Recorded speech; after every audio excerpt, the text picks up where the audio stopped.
Good morning everyone. अभी तक आपने सुन लिया होगा कि time person of the year 2022 के लिए यूक्रेन के राष्ट्रपति जेलेंस्की को चुना गया है।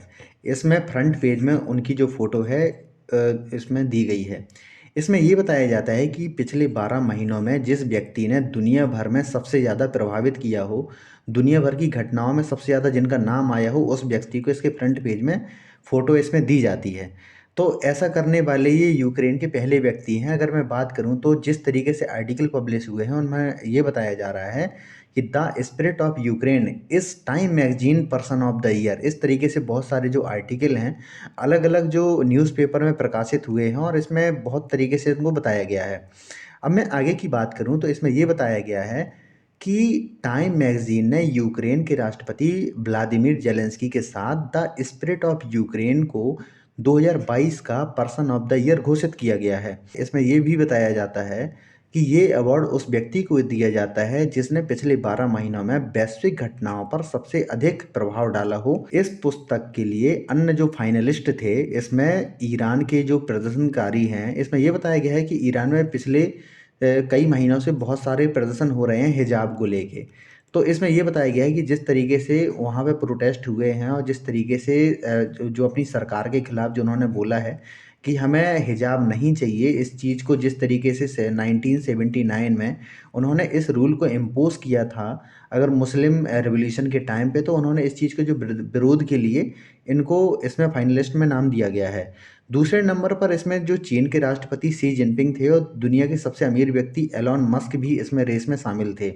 अगर मैं यूएसए की सुप्रीम कोर्ट की बात करूं तो वो भी इस लिस्ट में शामिल था। जीन ने कहा कि युद्ध के शुरू होने पर यूक्रेन की राजधानी कीव को छोड़ने से इनकार करते हुए पूर्व कॉमेडियन, इसमें यही बताया गया है कि जो कॉमेडियन, अगर मैं जेलेंस्की की बात करूं तो पहले ये कॉमेडियन ही थे, बाद में ये वहाँ के प्रेसिडेंट बन गए, राष्ट्रपति बन गए।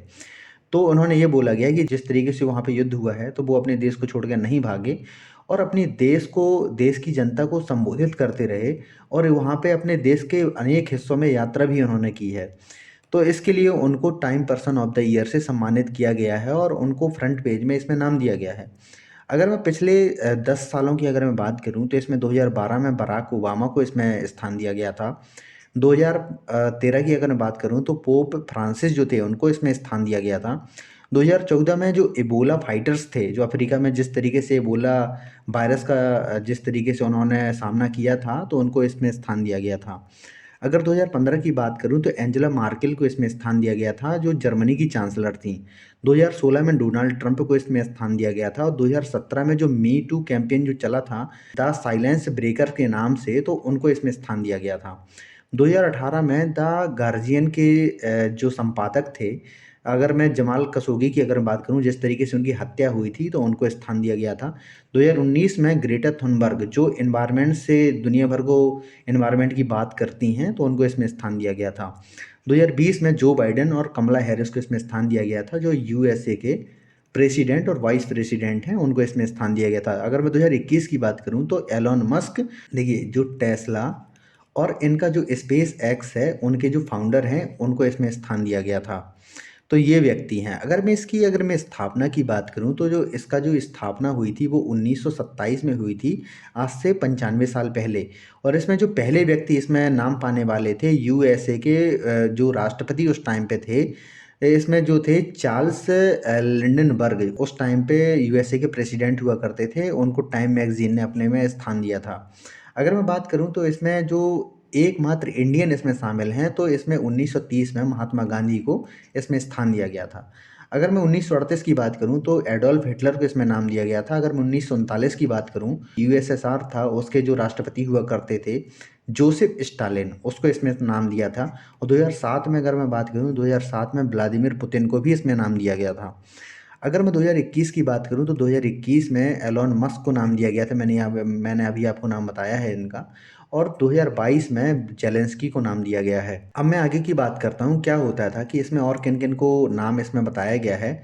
इसमें ये बताया गया है कि जो वहाँ के संपादक हैं उन्होंने ये कहा है कि एडवर्ड हैथ सेंथल ने लिखा है कि ऐसी दुनिया में जो अलग अलग मुद्दों पर बटी है वह इस मुद्दे पर साथ है। उन्होंने कहा है कि यह अवार्ड सिर्फ जेलेंस्की को ही नहीं बल्कि यूक्रेन की आत्मा को दिया जाता है।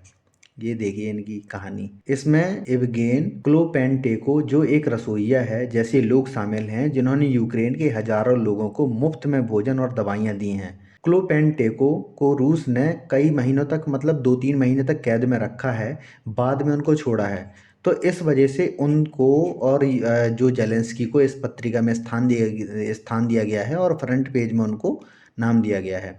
अगर मैं यूक्रेन की बात करूं तो यूक्रेन ये है क्या है, इसके अगर शुरुआत की बात करूं तो इस युद्ध की जो शुरुआत हुई थी 24 फरवरी 2022 में इसकी शुरुआत हुई थी। लगभग 10 महीने हो चुके हैं इन दोनों के युद्ध के।